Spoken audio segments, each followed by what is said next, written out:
pri ženskih reproduktivnih organih moramo paziti, da v bistvu zaužijemo čim več antioksidantov, veliko tudi beta-karotenov, zaužijemo veliko živil, ki so take rumene, rdeče, oranžne barve, naj to redno v naši prehrani. Ne pozabimo tudi uživati brokoli, ki zmanjšuje tudi možnost za nastanek raka dojk, ki je dosti pogost pri ženskah. Uživati čim več vlaknin, zato ker vlaknine imajo tudi to funkcijo, da vežejo nas različne toksične snovi, pa tudi presežke hormonov, kot je estrogen, ki nam lahko povzroča težave.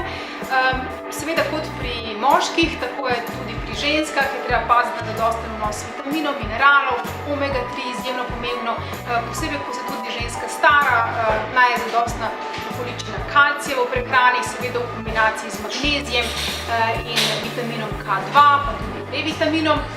Lahko pa se tudi uporabljajo različni dodatki pri ženskah, posebej za uravnavanje hormonskega stanja, kakšna maka, dom quai, vitex agnus castus, veliko lignanov, veliko fitoestrogenov, ki delujejo adaptogenov v našem organizmu in zmanjšujejo te razlike med progesteronom in estrogenom. Kalček, naravno z okusom.